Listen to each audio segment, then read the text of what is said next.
The train wheels screamed against the rails as they pulled into Cheyenne Station, marking the end of Nora Sullivan's journey from Boston.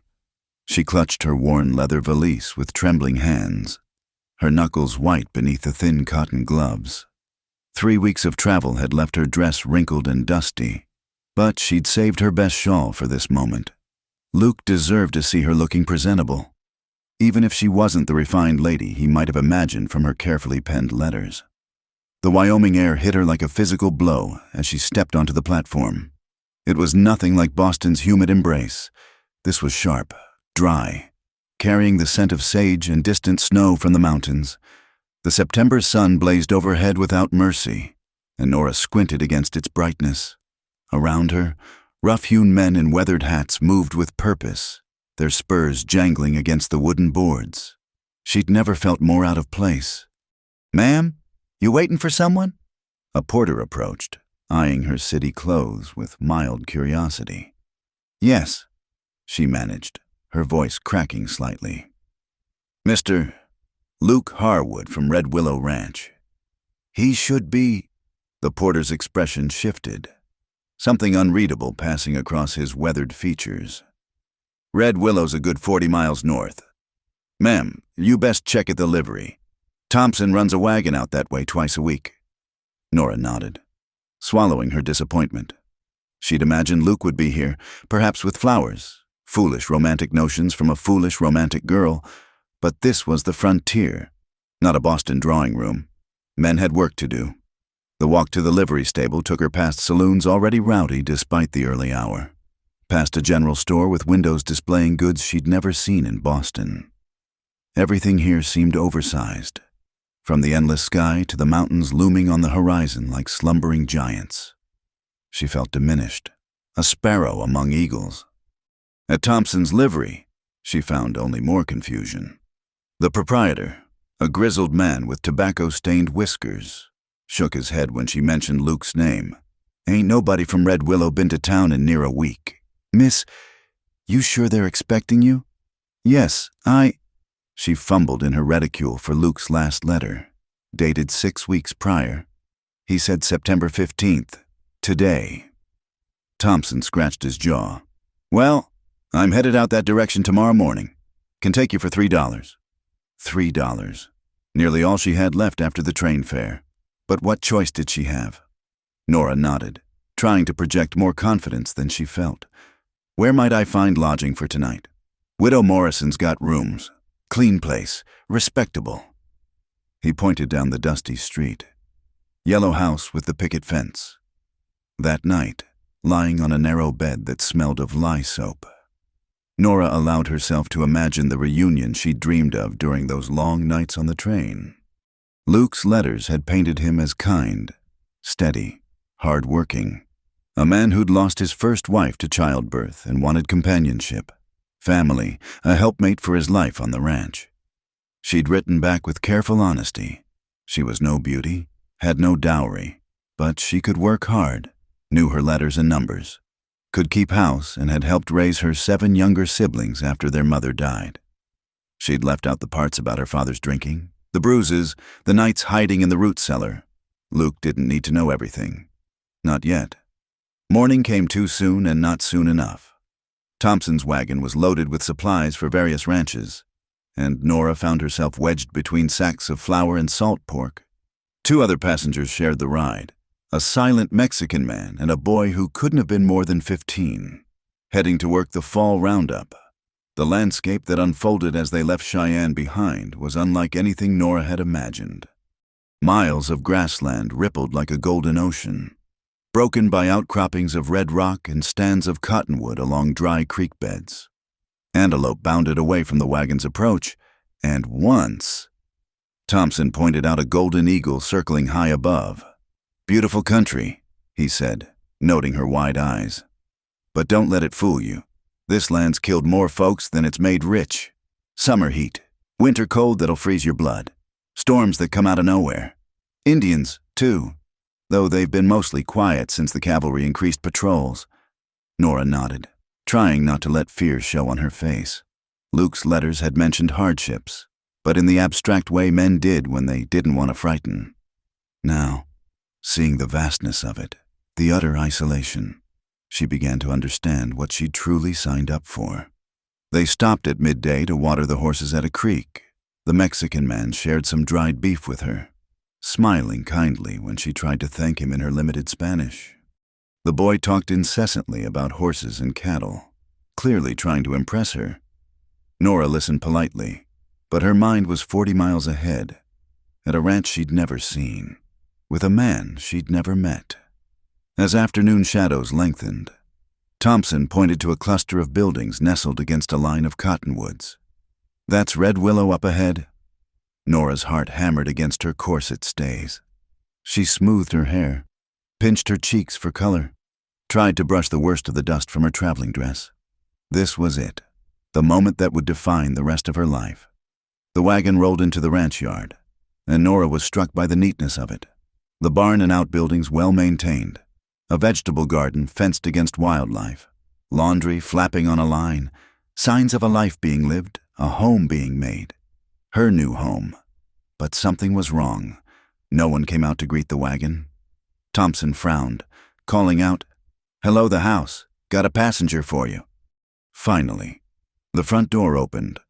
A woman emerged, older, perhaps 50, wearing a black dress despite the heat. Her face was drawn, eyes red-rimmed. Behind her came a man, tall and broad-shouldered, with dark hair and several days' growth of beard. He moved like someone carrying a great weight. "Mrs.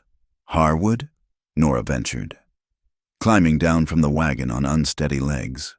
The woman's face crumpled. "Oh, child, you must be Miss Sullivan. We tried to send word, but what's happened?" The question came out as barely a whisper. The man stepped forward. His eyes were gray as storm clouds, set in a face that might have been handsome if not for the grimness etched into every line. "I'm Ellis Harwood," he said, his voice low and rough. "Luke's brother." Brother. Luke had mentioned a brother, but there was an accident. Elias continued, each word seeming to cost him. 3 days ago, Luke was breaking a new horse. It threw him and—" He stopped, jaw clenching. "No." The word fell from Nora's lips. Automatic, denying. This couldn't be happening, not after she'd come so far, given up everything. No, there must be some mistake. He wrote to me. He's expecting me. We're to be married. I'm sorry. Mrs. Harwood. Luke's mother. Nora realized numbly, reached for her hands. "We buried him yesterday. If we'd known how to reach you—" The world tilted. Nora felt her knees buckle, and then strong hands caught her arms, steadying her. "Elias." He smelled of leather and horses and grief. "Bring her inside," Mrs. Harwood said. "The poor child's had a shock." They led her to the house, sat her in a parlor that smelled of beeswax and sorrow. Someone pressed a glass of water into her hands. Nora stared at it, unable to comprehend. She was supposed to be meeting her future husband. Instead, she was a widow before she'd ever been a wife. "I'll arrange for her return passage," Elias said from somewhere above her. "First stage back to Cheyenne is, I have nowhere to go." The words came out flat, matter of fact. "No money for passage, no family who'll take me back." Silence fell like a stone into still water. Nora could feel them exchanging glances over her head. This unexpected burden Luke had left them. "Then you'll stay until we can figure something out," Mrs. Harwood said firmly. "Luke would want—" Her voice broke. "He would want us to do right by you." Nora looked up then, meeting Elias's storm-gray eyes. Something passed between them. Not attraction, not yet, just a recognition of shared loss. He'd lost a brother. She'd lost a future. And now they were bound together by a dead man's dreams and the harsh mathematics of survival in a land that cared nothing for either of their sorrows. Outside, the Wyoming wind picked up, rattling the windows like bones. The first week at Red Willow Ranch passed in a blur of awkward silences and tentative routines. Nora threw herself into work with the desperation of someone trying to outrun grief. She rose before dawn to help Mrs. Harwood, Martha, she'd learned, with breakfast preparations. 20 men worked the ranch, and feeding them required mountains of biscuits, gallons of coffee, and more bacon than she'd seen in her entire life in Boston. "You don't need to work so hard, dear," Martha said one morning, watching Nora knead bread dough with unnecessary vigor. "You're a guest here?" "I'm not a guest," Nora replied firmly. I don't know what I am, but I won't be a burden." Martha's eyes softened. She'd aged 10 years in the week since Luke's death, her brown hair showing more gray, lines deepening around her mouth. "Luke wrote about you, said you had spirit. I can see he was right." The unexpected kindness made Nora's eyes sting. She focused on the dough, shaping loaves with practiced hands. In Boston, she'd baked for a family of 9. Here, at least, her skills were useful. After breakfast cleanup, she found other ways to help. The vegetable garden needed weeding, the chicken coop wanted cleaning, and there was always mending to be done. The ranch hands were rough on their clothes, and Martha's eyes weren't what they used to be for fine stitching. It was while hanging laundry that Nora first truly observed Elias at work. He moved among the horses in the corral with a quiet authority, never raising his voice, never making sudden movements. The animals responded to him like disciples to a prophet. She watched him gentle a spooked mare, his large hands steady on the lead rope, murmuring words she couldn't hear. "He's got the gift," a voice said beside her. Nora jumped, nearly dropping the wet shirt she held. An older ranch hand stood there, his weathered face creased in what might have been sympathy. "Sam Bennett," he introduced himself. "Been working Red Willow since the boys were knee-high. Nora Sullivan." She hesitated, then added, "I was supposed to marry Luke." "I know who you are. Miss Whole Ranch knows." Sam's gaze followed hers to where Elias worked. "That one's been carrying this place on his shoulders since the old man died 5 years back. Luke, he was sunshine and talk. Elias is the backbone." They must have been close. Sam made a non-committal sound, close as 2 men can be who are different as night and day. Luke felt things quick and let him go just as fast. "Elias," he paused, spat tobacco juice into the dirt. "Elias holds on to everything. Been holding on to grief for his wife and baby girl these 3 years. Now he's got Luke's death to carry too. His wife died." Nora had wondered about the absence of a woman's touch in the main house, the way Elias seemed to exist rather than live. "Fire took the cabin they were living in. Sarah and little Mary. Burned while Elias was out checking cattle. He ain't been the same since." The words painted a picture that made Nora's chest tight. She watched Elias lead the mare to the water trough, his movements careful, controlled. Now she understood the weight he carried, the reason for those deep lines around his eyes, the way he seemed to hold himself apart from everything and everyone. That evening, a thunderstorm rolled in from the mountains. The temperature dropped 20 degrees in as many minutes, and lightning split the sky in jagged tears.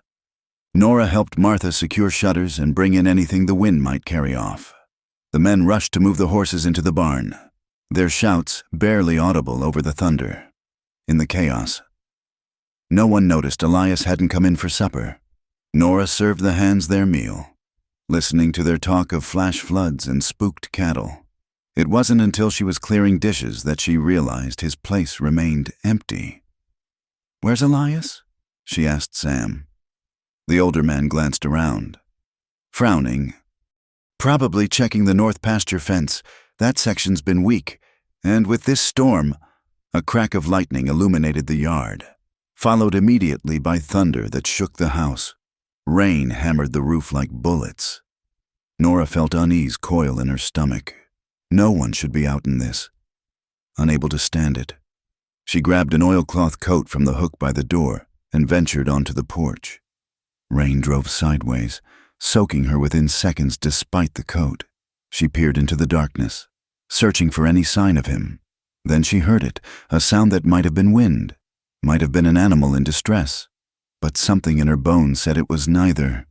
She followed the sound around the side of the barn, the mud sucking at her boots. She found him there, pressed against the barn wall, head in his hands. His shoulders shook with the force of whatever was breaking inside him. The rain had plastered his clothes to his body, and in the intermittent lightning flashes, she could see his face contorted with a grief too large for any container. Nora froze, torn between retreat and approach.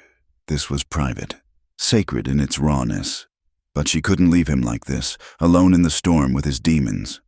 She approached slowly, like he'd approached that spooked mare. When she was close enough to touch him, she simply stood there, letting her presence be known. He looked up, and for a moment, she saw him without masks, a man drowning in losses, unable to find shore. "You shouldn't be out here," he said, voice rough as gravel. "Neither should you." He laughed, a broken sound. Can't stop seeing it.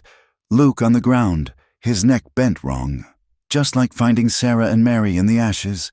Everyone I'm supposed to protect, and I fail them all. That's not true.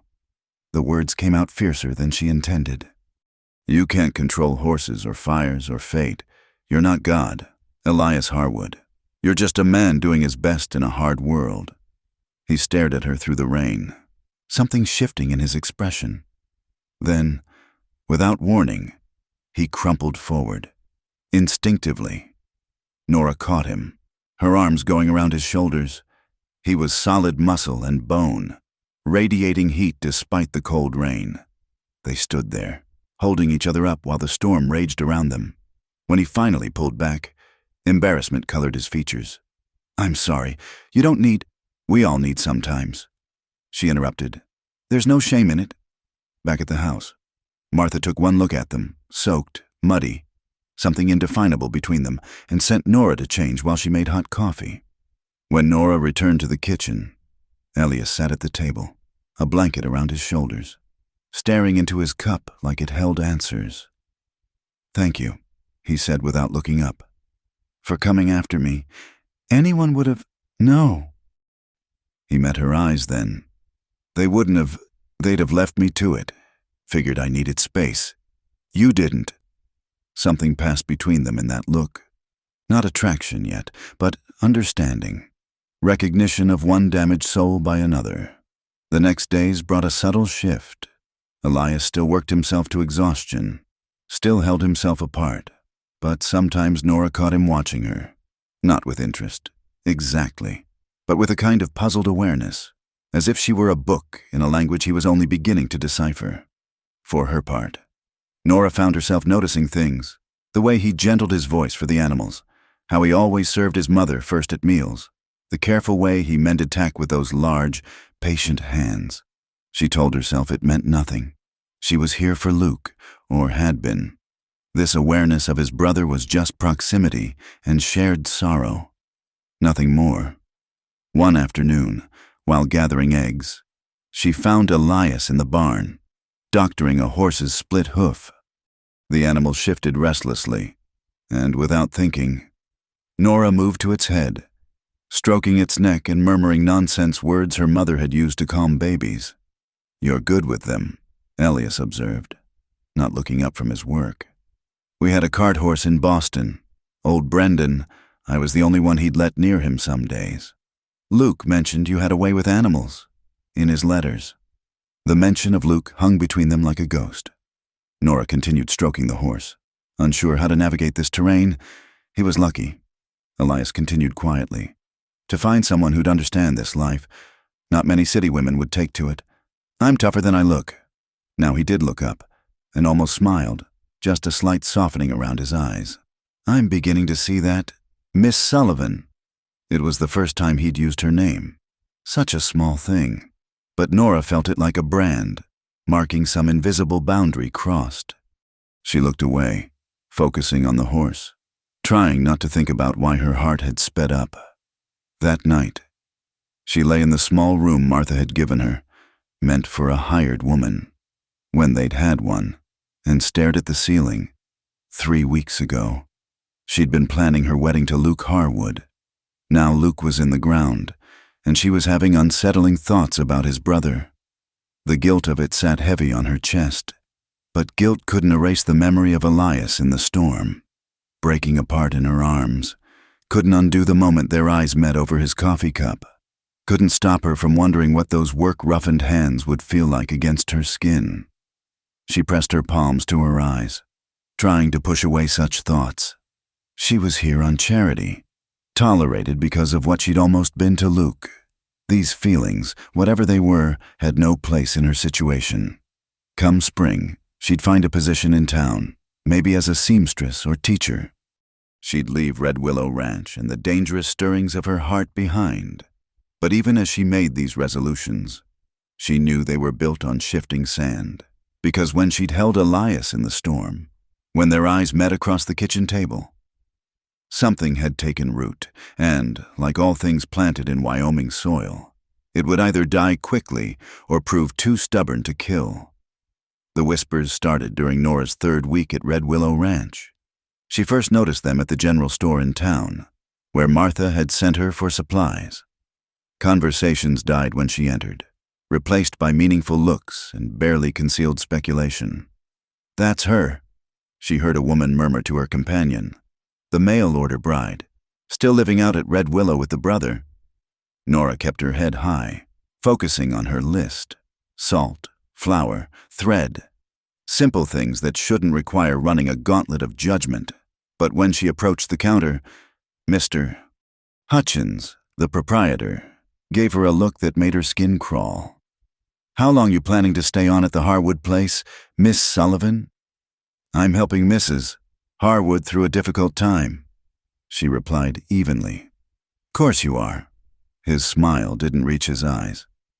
"Just seems peculiar. A young woman staying on with no formal connection to the family. People talk, you understand." Heat flooded her cheeks, but she met his gaze steadily. "People always talk. Mr. Hutchins doesn't make their talk worth listening to." On the wagon ride back, she gripped the reins until her knuckles ached. The unfairness of it burned in her chest. She'd done nothing wrong, yet here she was, marked as suspect simply for existing in a space where she no longer belonged.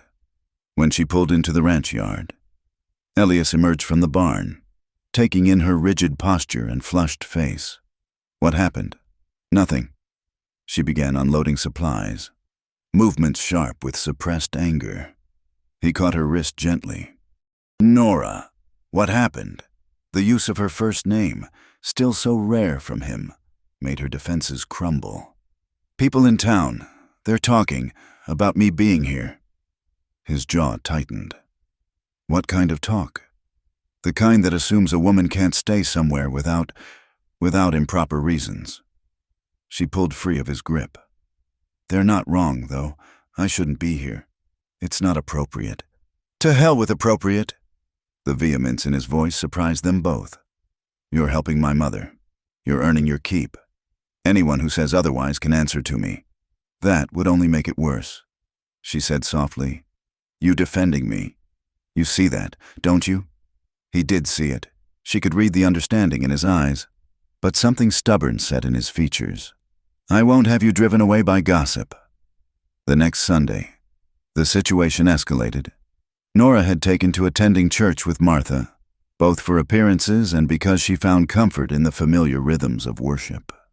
But this Sunday, Mrs. Adelaide Morrison, the same woman who ran the boarding house, cornered her after the service. "My dear," Adelaide began, her tone honeyed with false concern, "I feel it's my Christian duty to speak plainly. Your continued presence at Red Willow Ranch is becoming quite the scandal." "I'm caring for a grieving mother," Nora said quietly. "Are you?" Adelaide's eyes glittered with malice disguised as righteousness. "Because from what I hear, you spend just as much time with the other Mr. Harwood, the one whose wife died so tragically. Some might say you saw an opportunity in poor Luke's death." The accusation hit like a physical blow. "How dare you?" "I dare because someone must." Adelaide leaned closer, her voice dropping. "Don't think we can't see what you're doing. Coming here to marry one brother, then setting your cap at the other when the first inconveniently dies. If you had any decency, you'd leave before you corrupt that family further." Nora stood frozen, unable to form words against such viciousness. It was Martha who came to her rescue, appearing at her elbow with steel in her normally gentle eyes. Adelaide Morrison, Martha said, each word precise as a blade. You're speaking about a guest in my home, a young woman who has shown nothing but kindness during our time of grief. I'll thank you to keep your poisonous assumptions to yourself. Martha, dear, I'm only thinking of your reputation. My reputation has weathered worse storms than this. Now, excuse us. Martha guided Nora to their wagon, but the damage was done. All the way home. Nora felt the weight of those words, the grain of truth twisted into something ugly, because she had noticed Elias, had felt things she shouldn't feel. Was she the opportunist Adelaide painted her as? That evening, she sought out Martha in her sewing room. I should leave, she said without preamble. Mrs. Morrison was cruel, but she wasn't entirely wrong. My presence here is causing talk that could harm your family. Martha set down her needlework, studying Nora with those perceptive eyes. Do you want to leave? Want doesn't matter. What's right? What's right, Martha interrupted, is not letting fear and small minds dictate our lives. Yes, people are talking. They talked when Elias married Sarah, saying she was too young, too fragile for ranch life. They talked when Luke sent for a mail-order bride, saying he was desperate. They'll always talk. This is different, Nora insisted. This could damage Elias's reputation, his standing in the community. Martha was quiet for a long moment. Then, can I tell you something about my son? Nora nodded, sinking into the chair across from her. Elias hasn't been alive since the fire. Oh, he works, he provides, he goes through the motions. But the man my son was, the one who laughed, who dreamed, who felt joy, that man died with Sarah and Mary. She paused, seeming to choose her words carefully. These past weeks, since you've been here, I've seen glimpses of him again. Small things. A moment of ease here. An almost smile there. You've done that, whether you know it or not. I haven't done anything, Nora protested, even as her heart constricted. Haven't you? Martha's gaze was too knowing. I see how he watches you when he thinks no one's looking. How you watch him. I'm not blind, Nora, and I'm not fool enough to think this is simple. Shame flooded through her. I never meant, Luke is gone, Martha said gently but firmly. He would want us all to find happiness again, in whatever form it takes, but that's not why I want you to stay. Then why? Because you belong here, because you've brought life back to this house, because despite what brought you to us, you've become family. Martha reached across to squeeze her hand. Stay through winter, at least. If you still want to leave come spring, I'll help you find a position in town myself. Nora nodded, unable to speak past the lump in her throat. But even as she agreed, she wondered if staying wasn't the cruelest thing she could do, to herself, to Elias, to Luke's memory. The next morning brought an early snowstorm, fierce and unexpected. Elias and several hands rode out before dawn to bring in cattle from the far pastures. By noon, the snow was falling so thick Nora could barely see the barn from the kitchen window. They should have been back by now, Martha said, worry creeping into her voice. By mid-afternoon, 3 of the hands had returned, fighting through near-blizzard conditions. But Elias and Sam Bennett were still out there. They went after strays in Devil's Canyon, one of the hands reported, ice crusting his beard. Said they'd be right behind us. Devil's Canyon. Even Nora, new as she was, had heard the hands speak of it with respect.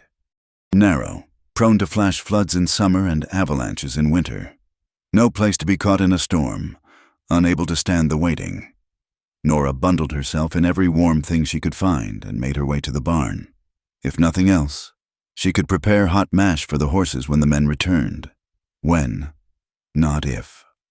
Hours passed. The storm worsened. Martha joined her in the barn, and together they waited, listening to the wind howl like a living thing.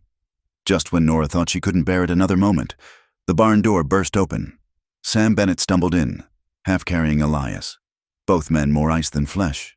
Elias's face was gray, his lips blue, and he seemed barely conscious. Horse spooked, Sam gasped out. Through him! Think his ribs are broke! Had to walk out, but the cold. Nora didn't remember moving, but suddenly she was there, supporting Elias's other side. Together, they got both men into the house. Martha took charge of Sam, while Nora guided Elias to his room, the one she'd never entered before. His hands were like ice, fumbling uselessly at his frozen coat buttons. Without thinking, Nora pushed them aside and worked the buttons herself, peeling away layers of frozen clothing. When she got to his shirt, she hesitated. This was beyond improper, but his skin had a grayish cast, and his breathing was shallow. Propriety be damned. His chest was already bruising along one side, and when she gently probed, he hissed in pain. Broken ribs?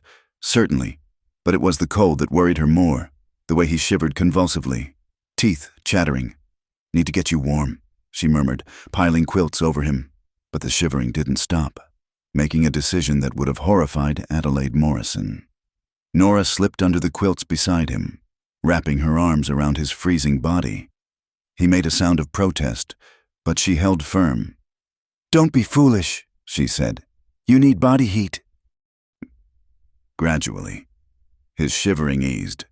She felt the moment awareness return to him fully, his body tensing, his breathing changing. "Nora," her name was a ragged whisper. "You shouldn't—" "Hush. You nearly froze to death saving cattle. The least I can do is make sure you don't finish the job." He was quiet for a long moment. Then, "Not cattle. Was going to leave them. But then I thought I saw Luke's horse, the paint mare he loved. Couldn't leave her." Tears stung her eyes. This man, so closed off, so careful with his emotions, had risked his life for a horse because it reminded him of his brother. "He's gone," Elias said, and she wasn't sure if he meant Luke or was lost in some fever dream of other losses. "Everyone goes.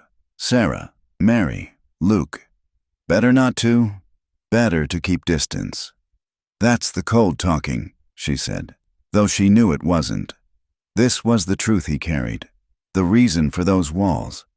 Everyone he loved left him, so he'd stopped letting himself love. When he finally slept, warm and breathing easier, Nora carefully extracted herself. She found Martha in the hallway, having clearly been checking on them. "He's warming up," Nora reported. "Ribs are broken, but I don't think anything else is damaged."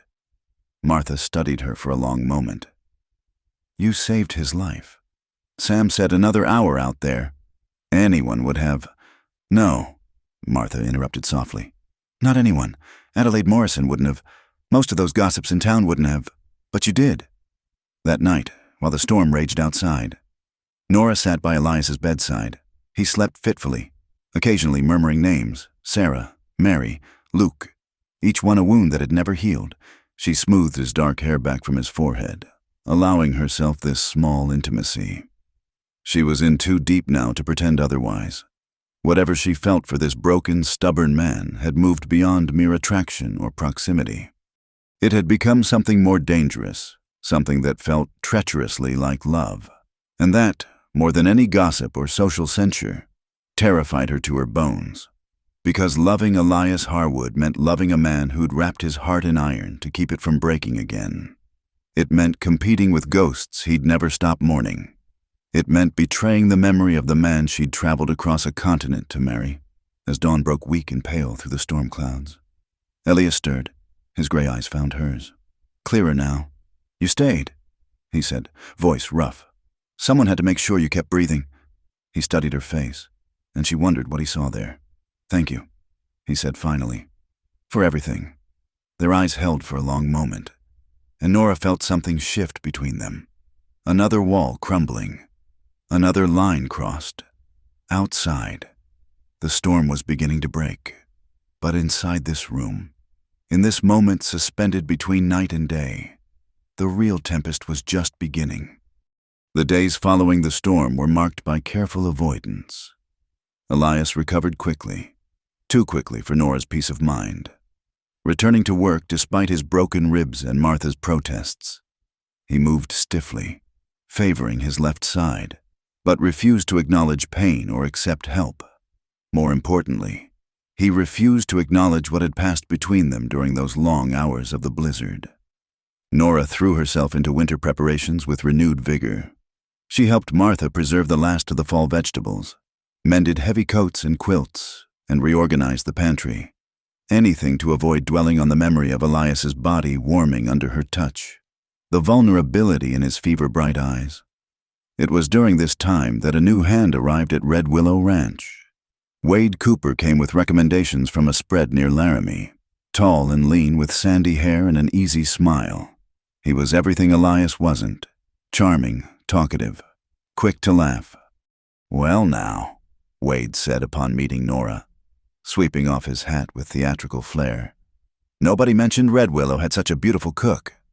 "I'm not the cook," Nora replied coolly. "I help Mrs. Harwood with various tasks." "Even better. A woman of many talents." His grin was practiced, the kind that probably worked on most women. "Maybe you could show me around the place later? Help me get my bearings?" From across the yard, Elias watched this exchange with darkening eyes.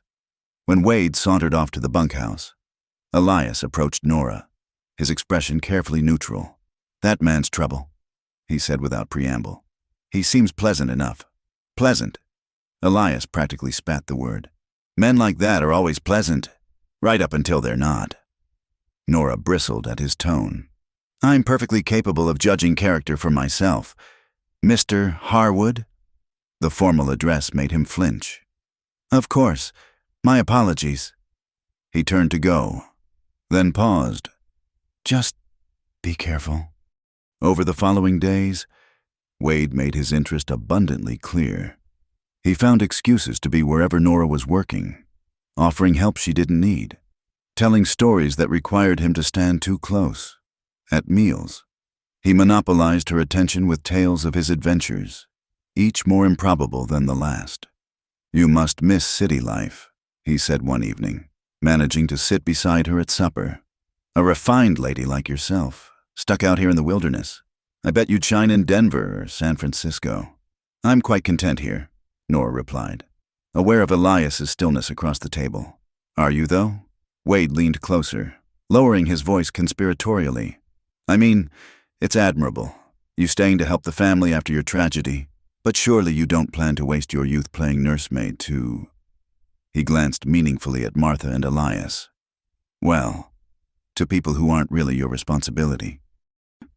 The dismissive tone, the implication that she was wasting herself, ignited anger in Nora's chest. But before she could respond, Elias's chair scraped back violently. "That's enough. Cooper." Wade affected innocence. "Just making conversation. Boss, no harm meant. There's work that needs doing in the barn. Now." Wade's smile never faltered, but something ugly flashed in his eyes. "Sure thing." He rose lazily, then bent close to Nora's ear. "Seems I touched a nerve. Makes you wonder why, doesn't it?" After he left, the kitchen sat in uncomfortable silence. Elias remained standing, hands clenched at his sides, while Martha busied herself with dishes she'd already washed. Nora felt exposed, as if Wade's insinuations had stripped away the careful pretense they'd all maintained. Unable to bear it, she escaped to the porch. The November air bit sharply, but she welcomed the cold after the suffocating tension inside. She didn't hear Elias approach until he spoke. "I'm sorry. I shouldn't have interfered." She turned to find him standing in the doorway, silhouetted by the kitchen light. "Why did you—" He was quiet so long she thought he wouldn't answer. Then, "Because he's right. You are wasting yourself here. You're young, beautiful, educated. You could have a real life somewhere.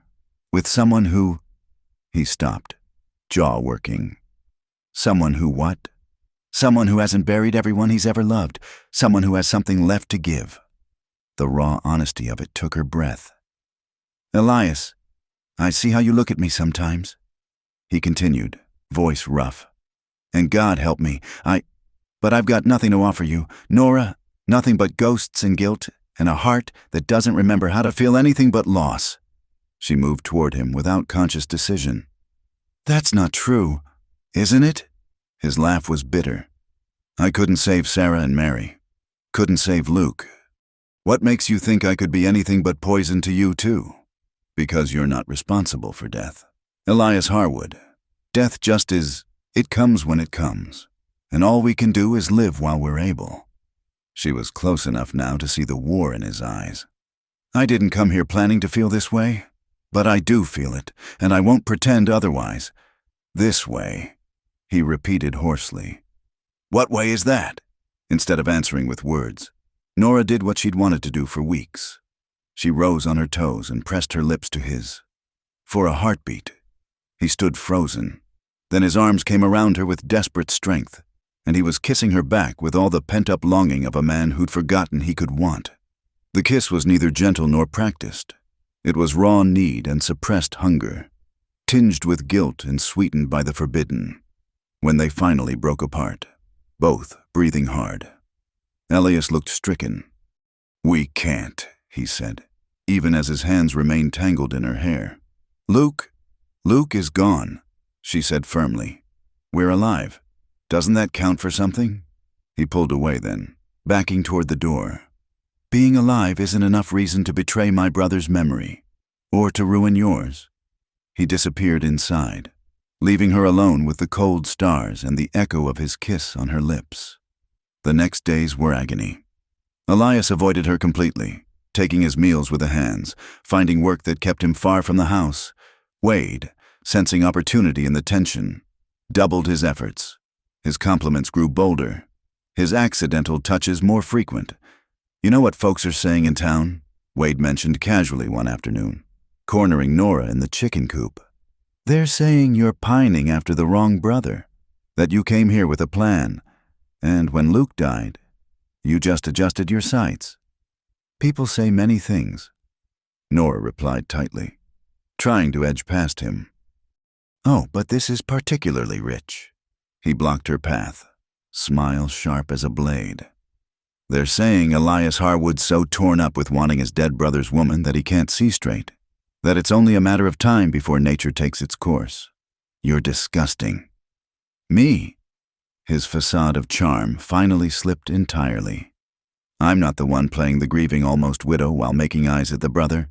Tell me, Miss Sullivan, was it hard pretending to mourn a man you'd never met? Or was that just part of the act? The slap rang out before Nora realized she'd moved. Wade's face darkened with rage, and he grabbed her wrist hard enough to bruise. You little... He never finished. Elias materialized from nowhere, yanking Wade backward and slamming him against the coop wall. Touch her again, he growled, and I'll kill you. Wade laughed, even with Elias's forearm pressed against his throat. There it is, the famous Harwood temper. Protecting your brother's woman, are you, or is she yours now? Elias hit him, once, twice, blood spurting from Wade's nose before Sam Bennett and another hand pulled him off. You're done here, Elias snarled. Get your things and get out. If I see you on my land again... Oh, I'm going, Wade said, spitting blood. But this story's going with me. By tomorrow, everyone in 3 counties will know about the mail-order bride who couldn't wait for the ground to settle on her intended's grave before spreading her legs for his brother. Elias lunged again, but Sam held him back. Wade gathered his dignity and sauntered toward the bunkhouse, calling over his shoulder, Good luck keeping that one, Harwood. Women like that always move on to the next opportunity.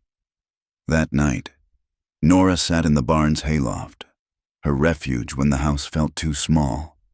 She didn't cry. What was the point? Wade would spread his poison, and any reputation she'd managed to salvage would be thoroughly destroyed. Maybe it was time to admit defeat. Time to move on before she dragged Elias and Martha down with her. She heard the ladder creak and knew without looking who it was. Elias settled beside her in the hay, close enough that she could feel his warmth, but not touching. I'm sorry, he said quietly. I made everything worse. You defended me. I lost control. Gave him exactly what he wanted, proof of what he's been insinuating. He raked a hand through his hair. I should have ignored him. Should have let him hurt me, speak those lies without consequence. She turned to face him. You did what was right. Did I? In the dim light filtering through the loft window, his face was all shadows and sharp angles. Or did I do what I wanted? Because the truth is, when I saw him touch you, when I heard the things he said, I wanted to tear him apart, not for honor or rightness, because the thought of any man touching you makes me crazy. The admission hung between them, raw and honest. Nora's heart hammered against her ribs. That night in the storm, Elias continued, voice barely above a whisper, when you held me, kept me warm, I've been cold for so long. Nora, 3 years of winter in my chest, but when you touch me, I remember what warmth feels like, and it terrifies me. Why? The word came out broken. Because everyone I've ever warmed to has been taken from me. Because Luke loved you first, even if only through letters. Because wanting you feels like the worst kind of betrayal and the only thing that makes sense. All at once. She closed the distance between them, taking his face in her hands. I can't be her, Elias, I can't be Sarah. I can't replace what you lost. I don't want you to be her, he said fiercely. That's what scares me most. You're nothing like her. Sarah was gentle, quiet, needed protecting. You're strong and stubborn and you don't need anyone. But God help me, I need you. And that need is going to destroy us both. This time when they kissed, it was with full knowledge of the cost, in the sweet-smelling hay, surrounded by the quiet sounds of horses below. They found each other with desperate hands and hungry mouths. It was comfort and claiming, sorrow and celebration, an affirmation of life in the face of so much death. When sanity returned, they lay entwined in the hay, reality creeping back like frost. Elias pressed his forehead to hers, breathing raggedly. This doesn't change anything, he said. Come morning, the world will still see us as betrayers. I've still got nothing to offer but a broken heart and a tarnished name. Then we face it together, Nora said simply, or not at all. But even as she spoke the words, she wondered if together was even possible. The weight of Luke's memory, the judgment of the world, their own guilt and fear. How could love survive all that? As if reading her thoughts, Elias pulled her closer. Stay with me. Just for tonight. Tomorrow and its troubles will come soon enough. So she stayed, finding shelter in his arms while the Wyoming wind howled outside, carrying Wade Cooper's poison to eager ears throughout the territory. Come morning, their fragile peace would shatter, but for these few stolen hours, they had each other. And that had to be enough, because in the harsh mathematics of the frontier, sometimes all you got was a single night of warmth against a lifetime of cold. The morning after came with brutal clarity. Nora woke alone in her narrow bed, having crept back from the hayloft in the pre-dawn darkness. Every muscle ached with the memory of Elias's touch, but stronger than physical sensation was the weight of what they'd done. In the harsh light of day, their stolen hours felt like a dream. Beautiful, impossible, and bearing consequences she wasn't ready to face. At breakfast, Elias's chair stood empty. Martha served the meal in unusual silence, her movements careful and deliberate. When their eyes met, Nora saw knowledge there, gentle but unmistakable. He's gone to check the winter pastures, Martha said quietly. Said he might be gone a few days. The abandonment stung more than Nora expected. Of course he'd run.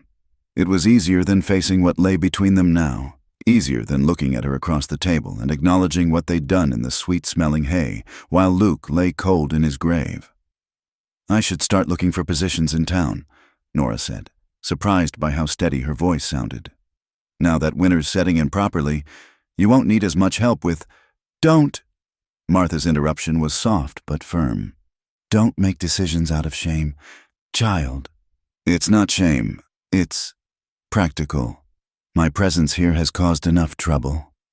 Martha set down her coffee cup with careful precision. May I show you something?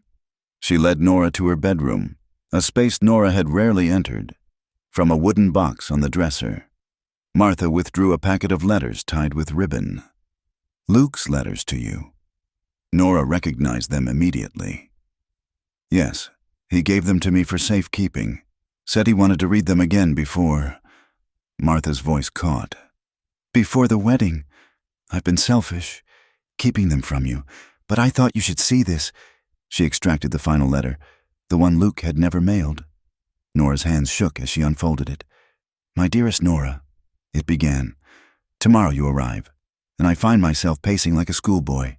I've told Elias 100 times about your letters, your spirit, your honesty. He laughs at me, says I'm building you up in my mind, that no woman could be all I claim. But I know better. I feel it in my bones. You're going to change everything here. You're going to bring life back to this place that's been grieving too long. Even if things between us don't work out as we hope. I believe you're meant to be here. Some things are bigger than our small plans. The letter continued with practical details about the ranch, but Nora couldn't read past the blur of tears. Even from beyond death, Luke seemed to be giving his blessing, or was she reading what she wanted to see? He knew, Martha said softly. My Luke always knew things, had a sense about people. He chose you not just for himself, but for all of us. That doesn't make it right, Nora whispered. What Elias and I... What you and Elias feel is between you and God, not me, not the town. Not even Luke's memory has a say in it. Martha took the letter back, holding it gently. But I know my boys. Luke loved quick and bright, like a summer storm. Elias loved slow and deep, like roots growing into stone. He's running now because he's scared of that depth, but he'll be back. Nora spent the day in solitary work, mucking stalls and mending harnesses, tasks that required no thought, only motion, but her mind wouldn't quiet. She replayed every moment in the hayloft, the desperate hunger in Elias's kiss, the way he'd whispered her name like a prayer and a curse combined. Near sunset, Sam Bennett found her in the barn. The old hand's weathered face was troubled. Rider coming, he said. Looks like Tom Morrison from town. Nora's stomach clenched. Adelaide Morrison's husband rarely made social calls. This would be about Wade's stories, already spreading like wildfire through the territory. Tom Morrison was a thin, severe man who wore his role as church deacon-like armor. He dismounted in the yard, pointedly ignoring Nora's greeting and addressing himself to Martha, who'd emerged from the house. Mrs. Harwood, I've come on behalf of the town council and congregation. State your business, Tom, Martha said coolly. His Adam's apple bobbed. There have been allegations, serious ones, about improper conduct between your son and Miss Sullivan here. Allegations from a discharged hand with a bloodied nose and bruised pride? The source doesn't negate the substance. He finally looked at Nora, his gaze sliding over her like oil. The woman arrived to marry one brother and has apparently taken up with another before the ground has settled. It's causing significant distress among our Christian community. Your Christian community seems to thrive on distress, Martha observed. Morrison's face reddened. This is no joking matter. We're prepared to offer Miss Sullivan assistance in relocating, passage to Denver, a letter of reference for employment there. In return, she leaves immediately and causes no further scandal. How generous, Nora said, finding her voice. 30 pieces of silver to disappear quietly? Now see here. No, you see. She stepped forward, anger burning away embarrassment. I came here in good faith to marry a good man. Fate took him before I could. I stayed to help a grieving family because it was right, not convenient.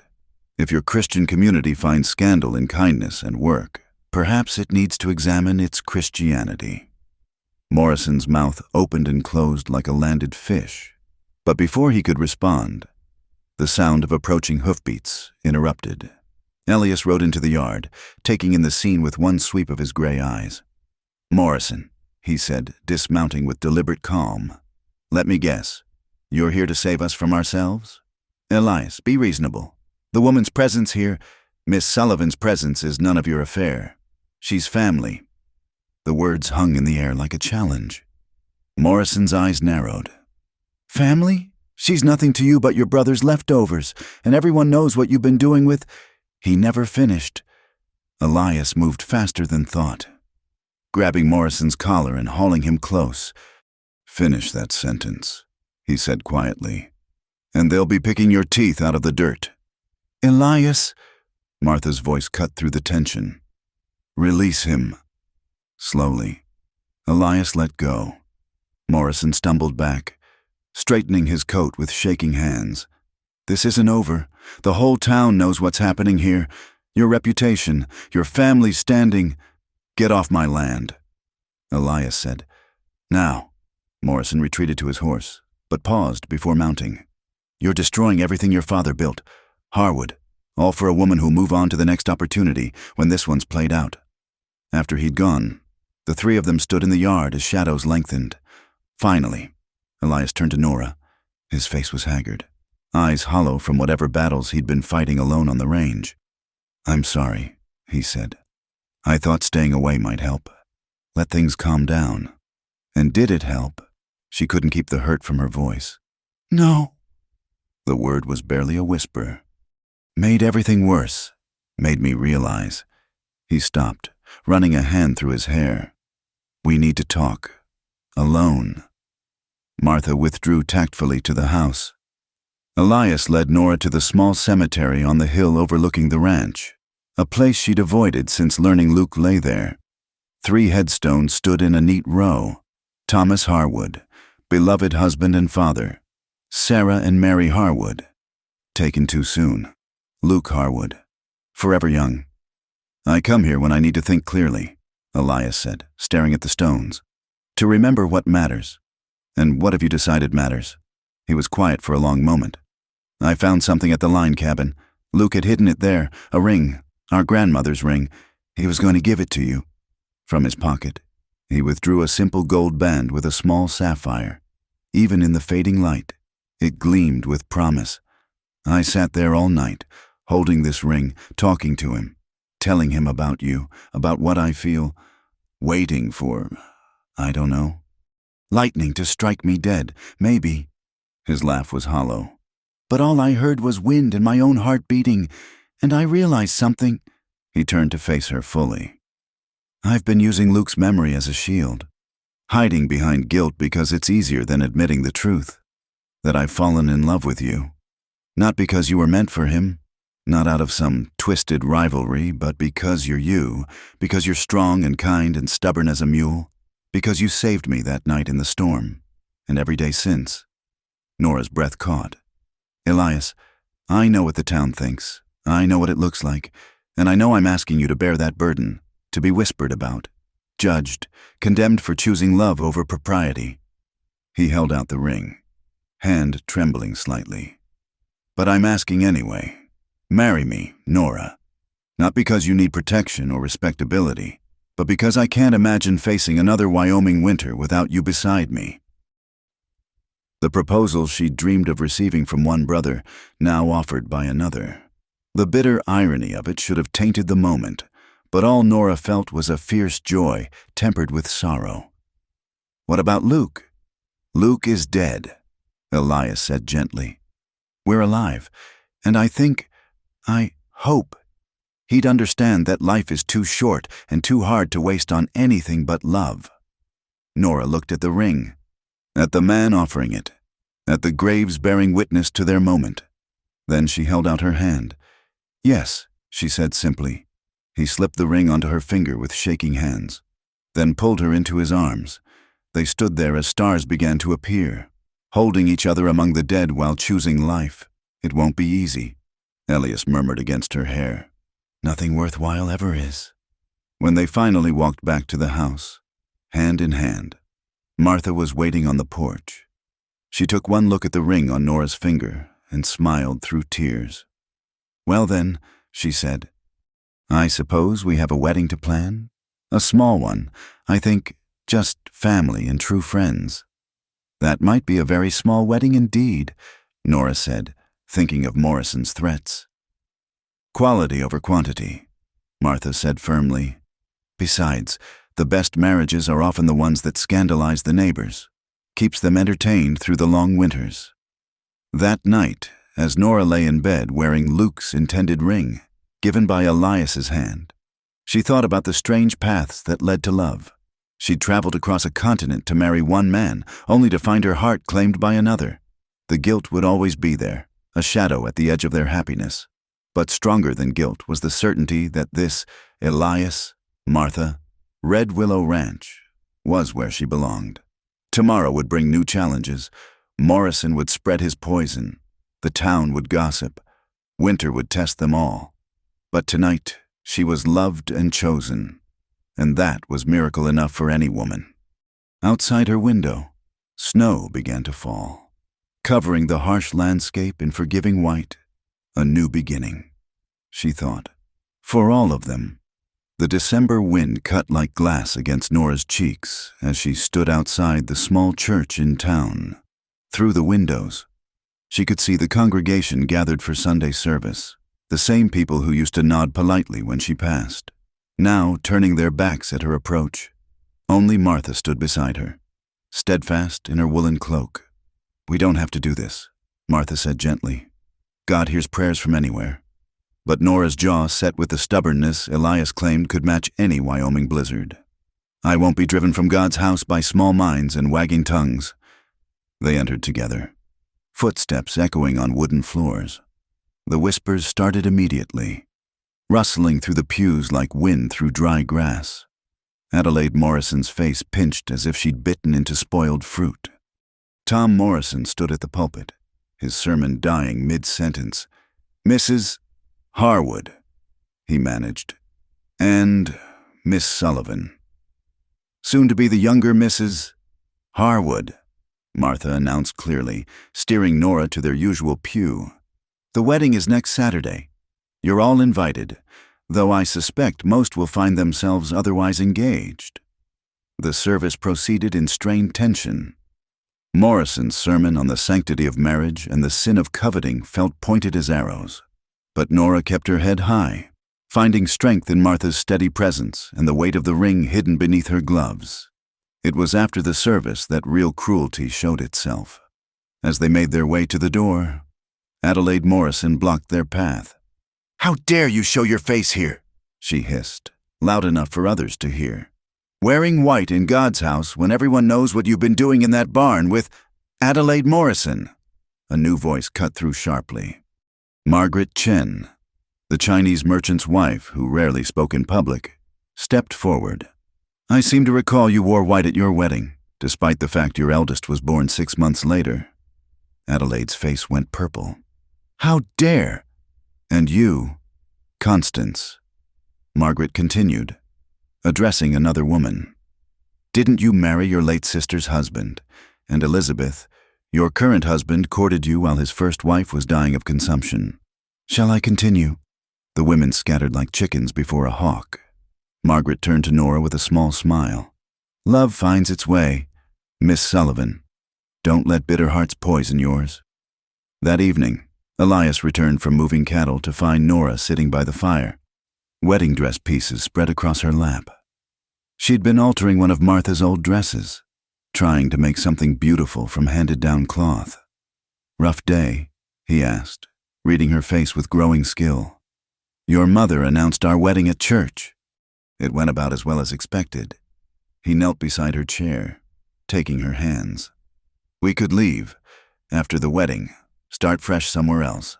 California, Oregon, somewhere nobody knows our history." "Is that what you want?" He considered carefully. "Part of me does. The part that's tired of fighting, tired of judgment. But," he looked around the room, at the home built by generations of Harwoods. "This land made me, these mountains, this ranch, they're in my blood. And maybe I'm selfish, but I want to share that with you. Want to build something here that's ours. Then we stay," Nora said simply. "Let them talk until they get tired of talking." The wedding day dawned crystal clear and bitter cold. The guest list was indeed small. Sam Bennett and a handful of ranch hands. Margaret Chen and her husband. Doc Pritchard, who delivered both Harwood boys. And, surprisingly, Sheriff Jim Wallace. "Always liked Luke," the sheriff said gruffly when he arrived. "He'd want his brother happy. That's good enough for me." Nora wore Martha's altered dress with Luke's grandmother's ring and a spray of winter berries in her hair. When she walked into the parlor where they'd assembled, Elias's breath caught audibly. He stood before the fireplace in his father's wedding suit, looking younger and more vulnerable than she'd ever seen him. Reverend Paul Fletcher, a circuit preacher Martha had summoned from 2 counties over, performed the ceremony. His words were simple and direct, speaking of love that chooses courage over comfort, commitment over convention.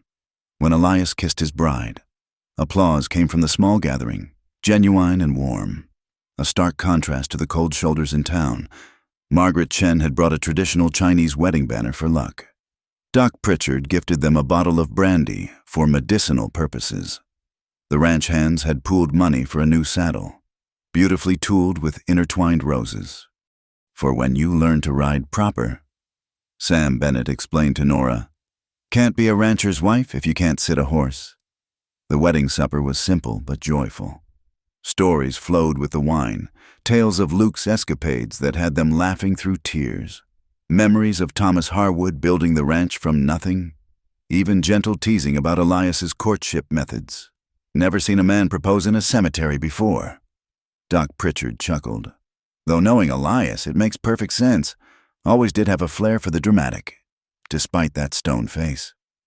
As night fell and guests departed, Nora and Elias found themselves alone in the small foreman's cabin that would be their home, close enough to the main house to help Martha, but private enough to build their own life.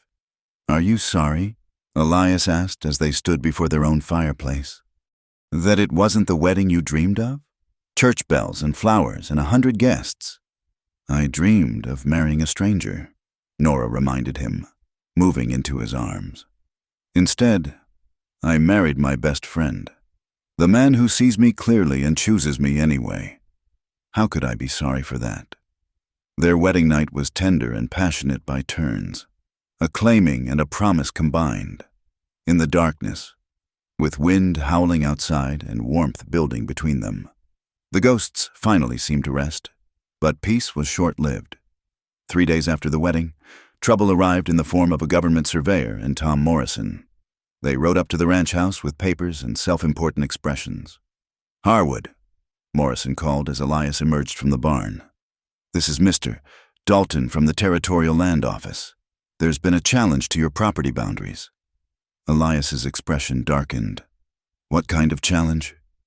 Dalton, a thin man with nervous hands, cleared his throat. It seems there's some question about the legitimacy of your father's original claim. Specifically, the water rights to Crow Creek that runs through your northern pasture. Those rights have been ours for 20 years, Elias said carefully. Yes, well, new evidence has emerged suggesting your father may have manipulated certain documents. If proven, it could invalidate your claim to nearly a third of your ranch. Nora, who'd come out at the commotion, saw the trap immediately. This wasn't about land, it was about punishment. Morrison's satisfied smirk confirmed it. Who brought this challenge? She asked. That would be confidential, Dalton began. But Morrison interrupted. A concerned citizen who believes in justice and proper legal standards, something the Harwood family seems to have forgotten lately. Get off my land, Elias growled. It might not be your land much longer, Morrison shot back. You'll receive official notice of the hearing. I'd suggest you find a good lawyer, though I doubt any reputable one will touch this case, given your family's recent scandals. After they left, Elias stood rigid with rage. Nora touched his arm, feeling the tremor running through him. They can't just take your land. Your father's claim was legitimate. Was it? Elias's voice was hollow. Pa did what he had to do to build this place. Maybe he cut corners, greased palms. I don't know. But Morrison's right about one thing. No lawyer in the territory will stand with us now. Not with our reputation. Then we'll fight it ourselves, Nora said fiercely. I can read. I can research. We'll go through every paper, every record. He looked at her with something like wonder. You'd do that? Take on the whole territory's legal system? I took on you, didn't I? She managed a smile. After that, everything else seemed simple. That night, They sat at the kitchen table with boxes of yellowed documents, decades of Harwood history in fading ink, land claims, water agreements, bills of sale. Nora's education, limited as it was, proved invaluable as she decoded legal language and traced property lines. "Here," she said near midnight, pointing to a surveyor's map. "Your father's claim predates Morrison's farm by 3 years. And look, the original water rights were granted by the territorial governor himself." "Then why challenge it now?" Elias wondered. "Because they think we're weak," Martha said from the doorway. None of them had heard her approach. "They think scandal makes us vulnerable, but they're wrong." She moved to an old trunk in the corner, withdrawing a leather journal. "Your father kept records they don't know about. Every transaction, every agreement, every threat made against him when he wouldn't sell." The journal revealed a pattern of intimidation against Thomas Harwood. Burned fences, poisoned cattle, offered bribes, all connected to a group of town merchants who wanted the water rights for their own expansion. "Morrison's just their latest weapon," Martha said grimly. "They've been waiting for an opportunity to strike. Our family's disgrace gave them one." "Then we'll turn their weapon against them," Nora said, mind racing. "If they want to make this about reputation and scandal, let's give them one they don't expect." She outlined her plan with growing excitement. They would attend the hearing, yes, but not as defendants begging for mercy. They would bring the journal, the documents, testimonies from old-timers who remembered Thomas Harwood's integrity, and most importantly, they would stand together, a family united despite what the world said about them. "It's risky," Elias warned. "If we lose, then we lose together." Nora interrupted. "But I don't think we will." "Bullies rely on their victims staying silent. What happens when we speak loudly?" A slow smile spread across his face, the first real smile she'd seen since Morrison's visit. "I knew I married a fighter."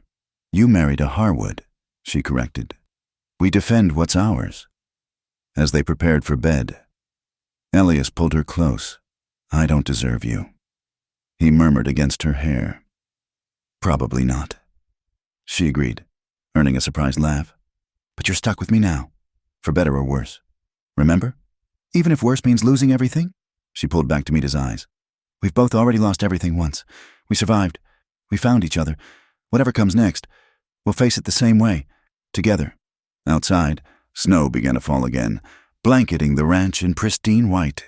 But this time, Nora didn't see it as covering the past. Instead, it felt like preparation, a clean slate for the battles ahead. And with Ellis beside her and Martha at their backs, she almost pitied Tom Morrison and his allies. They had no idea what kind of family they'd chosen to fight. The courthouse in Cheyenne stood like a monument to civilization's reach into the wild territories. Nora adjusted her best dress, a deep blue that Martha said brought out her eyes, and tried to calm her racing heart. Beside her, Elias looked uncomfortable in his formal suit, but his jaw was set with determination. "Remember, their lawyer, Mr. Josiah Blackwood, reminded them quietly. Let me handle the legal arguments. You're here to provide testimony if called." Blackwood was the only attorney willing to take their case, a young man fresh from law school back east, eager to make his name. What he lacked in experience, he made up for in passionate belief in justice. The courtroom was packed. Tom Morrison sat with the plaintiff's attorneys, radiating smugness. Adelaide perched in the gallery with other town gossips, ready to witness the Harwood family's downfall. But scattered throughout were also friendly faces. Margaret Chen, Sheriff Wallace, Doc Pritchard, and a surprising number of small ranchers who'd apparently faced similar challenges.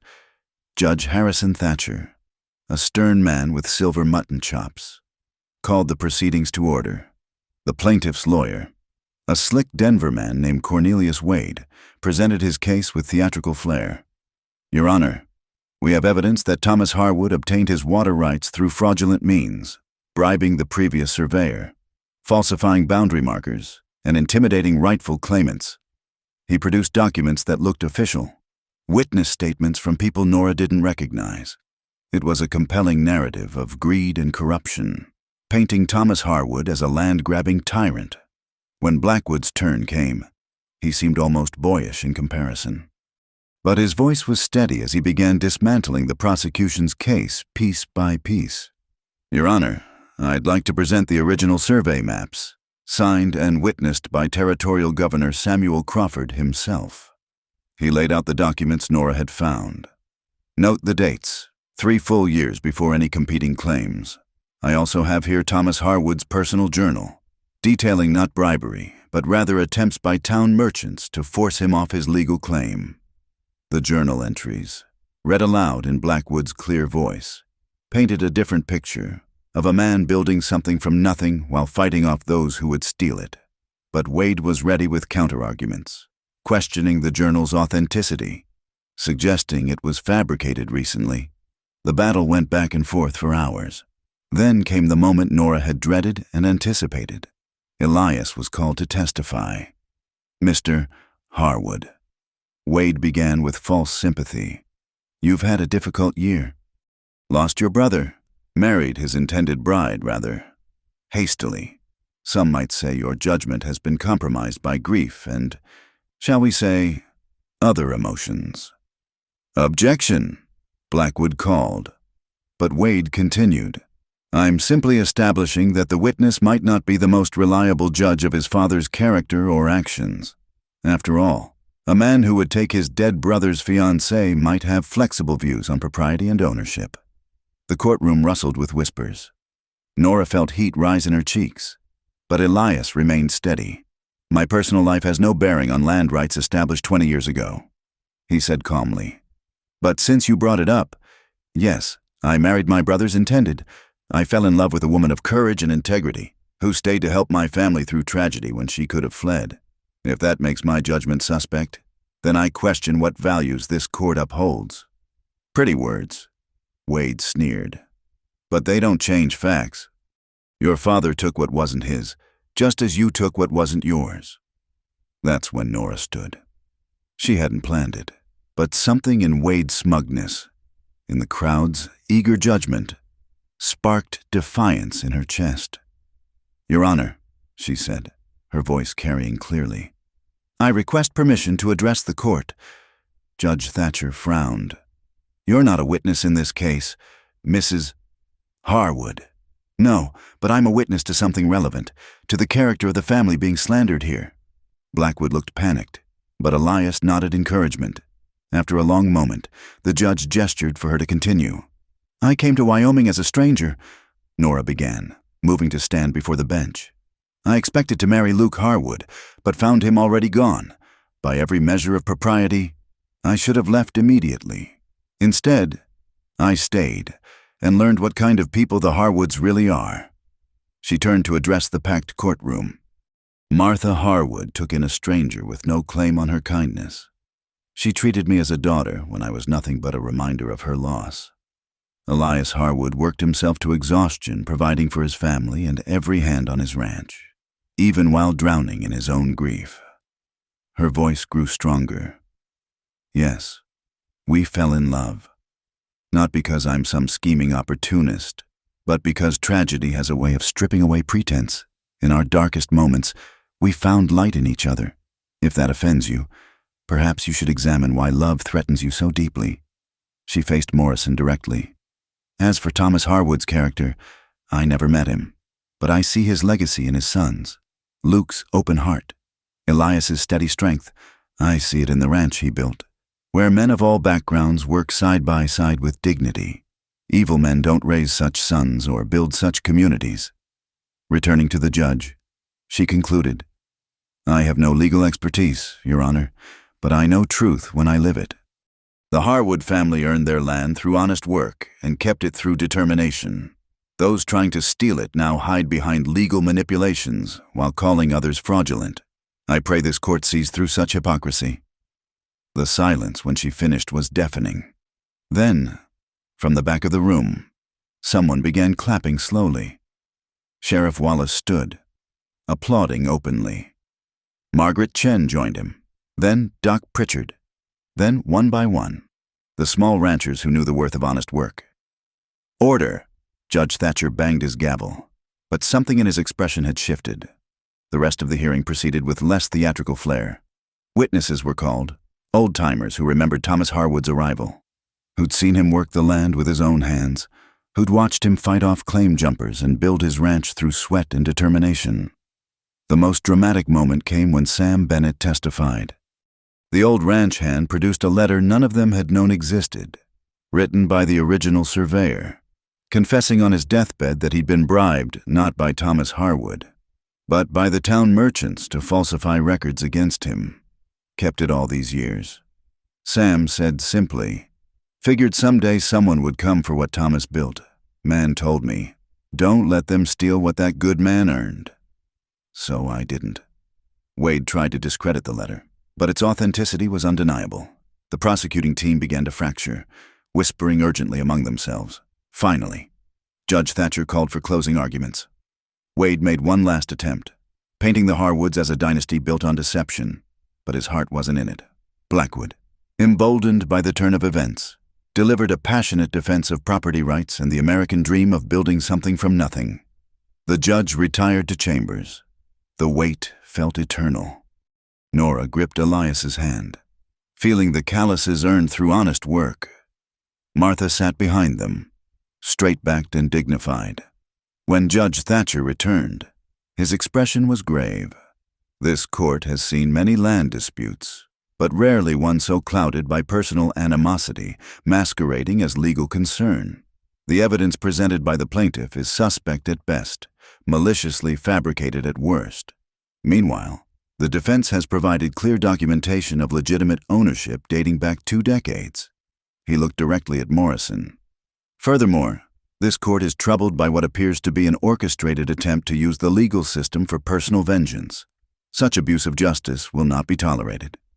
Turning to Elias, his expression softened slightly. "Mr.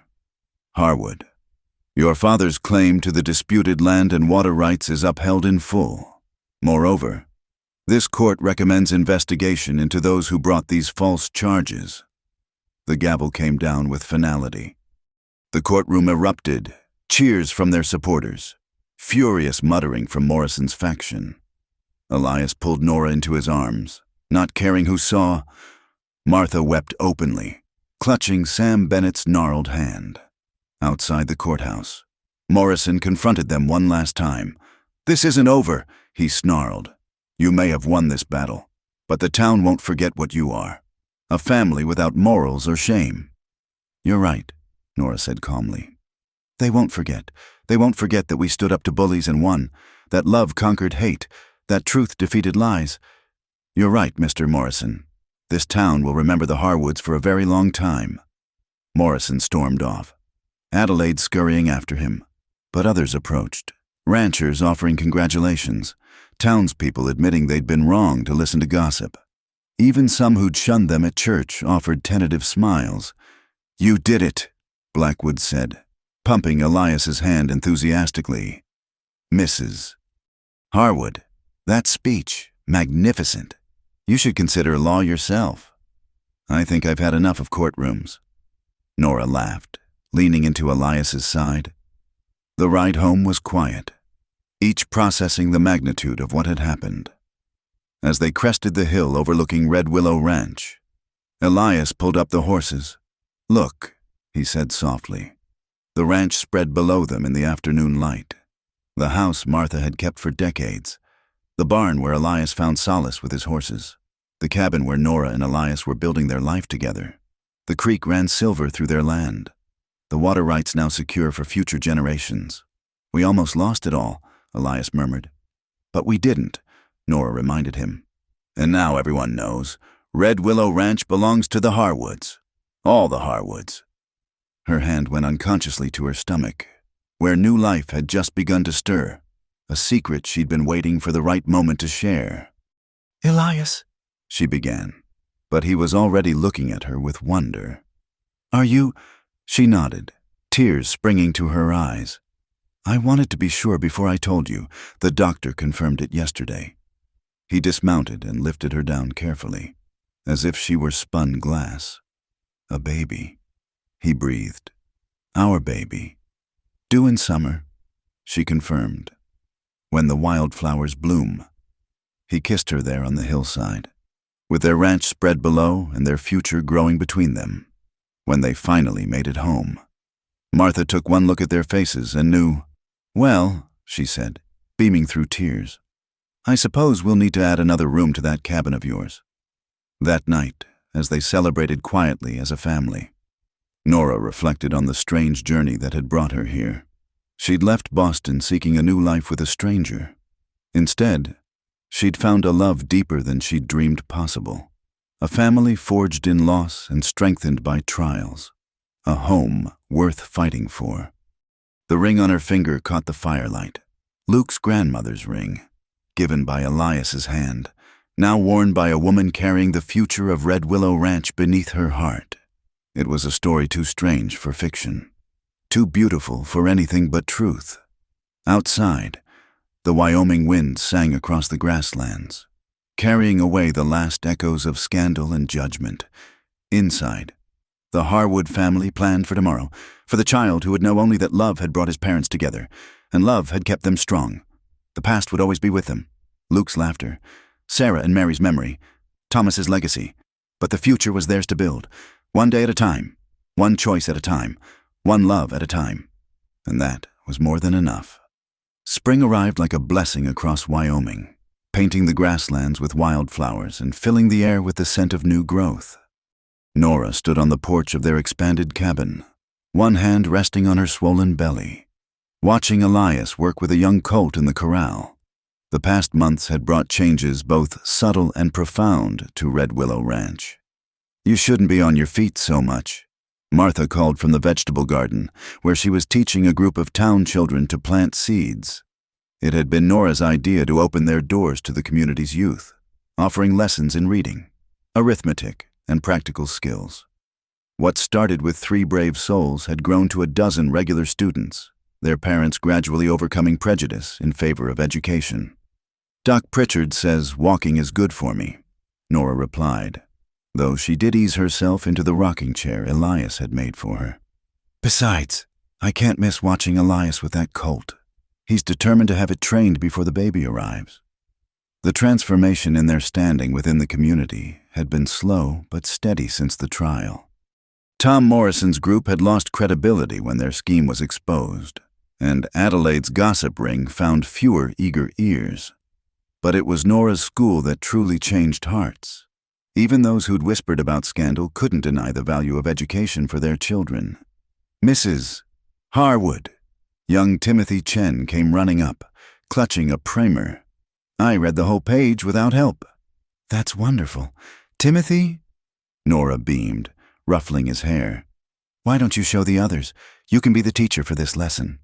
As the boy ran off proudly, Margaret Chen approached with a basket of fresh bread. You've given him confidence I never thought I'd see, she said quietly. All these children, you've given them futures their parents couldn't imagine. Education is just opportunity wearing work clothes, Nora replied. They're doing the hard part themselves. A rider approaching the ranch caught their attention. Sheriff Wallace dismounted, his usually jovial face serious. Jim, Elias called, walking over from the corral. What brings you out? Wanted to let you know personally. Wallace said, Tom Morrison's leaving town. Sold his store to the Hendersons, packed up Adelaide and their things, heading back east, from what I hear. Good riddance, Martha muttered. There's more, Wallace continued.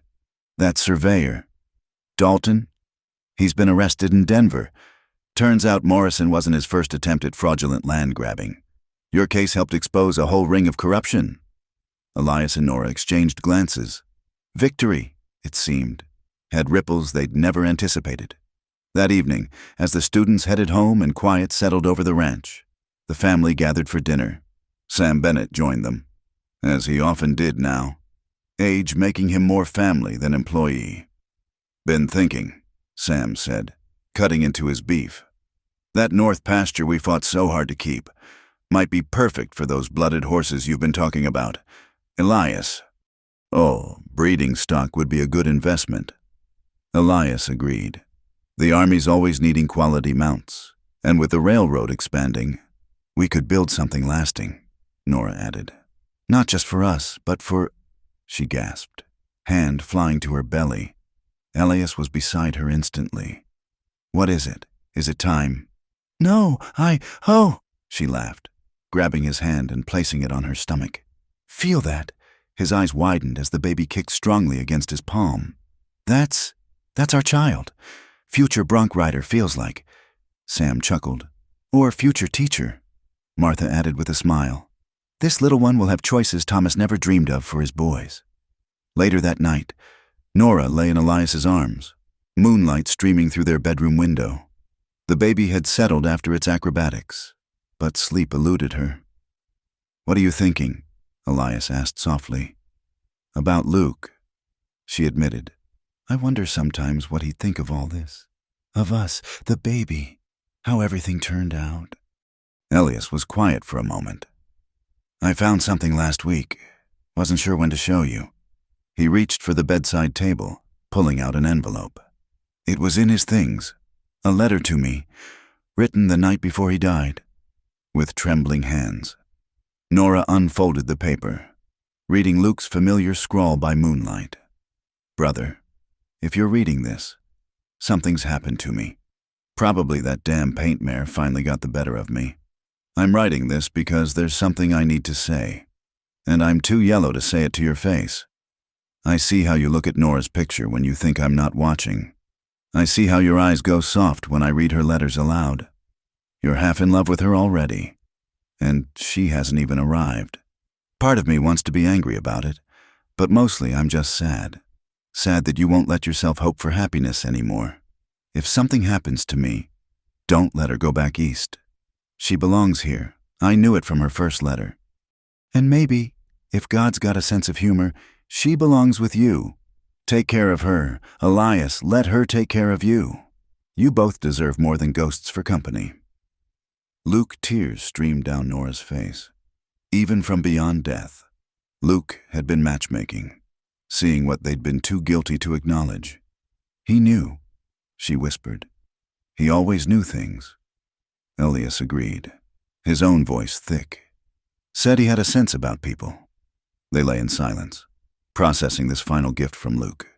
Not just permission, but encouragement to love freely. A month later, on a perfect June morning with wildflowers carpeting the hills, Nora's labor began. Doc Pritchard arrived quickly, Martha hovering with generations of wisdom, while Elias paced the porch like a caged wolf. First babies take their time, Sam assured him, though the old hand looked nearly as nervous. Inside, Nora gripped Martha's hand through the waves of pain. Tell me about when the boys were born. She gasped between contractions. Martha smiled, smoothing damp hair from Nora's forehead. Luke came fast and loud, squalling before he was fully in the world. Elias took his time, quiet and watchful even then. But both times, Thomas cried like a baby himself when he held them. Hours passed.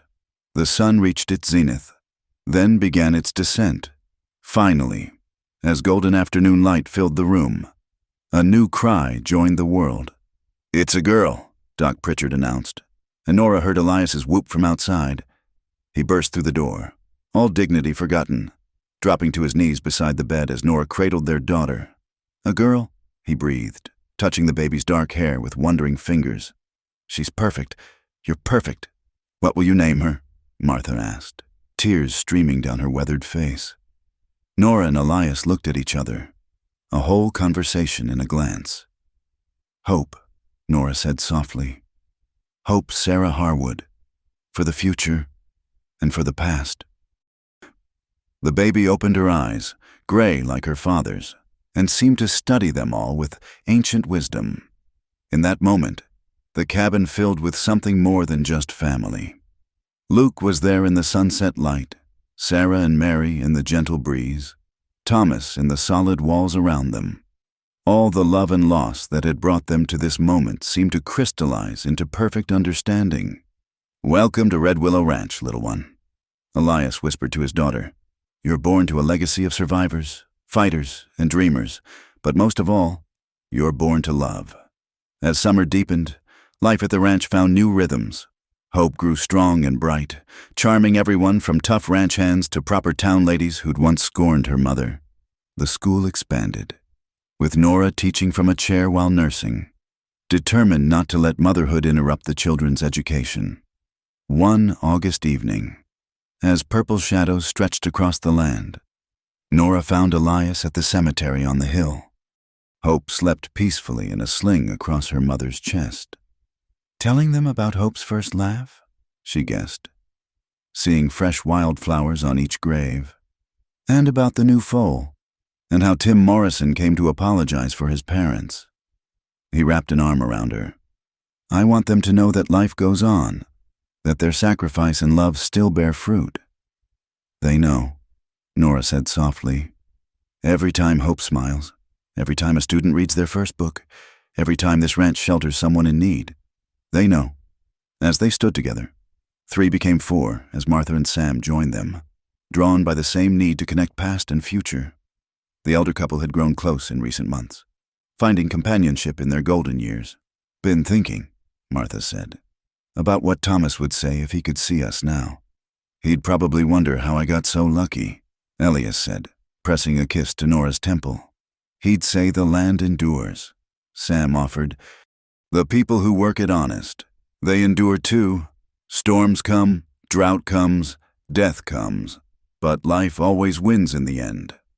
Below them, Red Willow Ranch spread out in the gathering dusk. The buildings sturdy, the fields well-tended, the creek running eternal. Smoke rose from the bunkhouse where hands shared supper and stories. Light glowed from the main house where lessons would resume tomorrow. And in the cabin 2 broken hearts had built together. A cradle waited for the night's lullabies. We should head back, Nora said eventually. Hope will be hungry soon. As they walked down the hill together, 4 generations bound by choice rather than just blood, the first stars appeared overhead. The same stars that had witnessed a mail-order bride arriving to tragedy, that had seen 2 grieving souls find each other in unlikely love, that would watch over Hope and all the children who would follow. At the cabin door, Elias paused, looking back at the land that had shaped them all. No regrets, he asked Nora, as he did sometimes when the weight of their strange journey pressed close. Not one, she answered, as she always did. Every step led us here, every loss, every scandal, every fight. It all led to this moment, this family, this love. Inside their home, Hope began to fuss, ready for milk and lullabies. Outside, the Wyoming wind sang its endless song across the grasslands. And somewhere between earth and sky, between memory and hope, between what was lost and what was found, the story of Red Willow Ranch continued, a testament to the truth that love, however it comes, is always worth the cost. For in the end, it wasn't about mail-order brides or proper courtships, about gossip or propriety. It was about 2 hearts brave enough to choose each other against all odds, about a family that grew from ashes, about a love that turned tragedy into triumph. And that, as any survivor of the frontier could tell you, was the greatest miracle of all. Thank you all for joining me on this journey through the wild Wyoming territory and the hearts that found home there. If you're listening to this tale of love and redemption, I'd love to know where in the world you're tuning in from. Drop a comment below and let's connect across the miles, just like Nora's letters once connected hearts across a continent.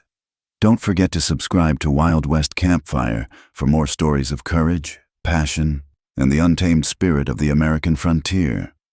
What did you think of Nora and Elias's journey? Share your thoughts below. Your comments are the campfire around which our community gathers. Until next time, partners.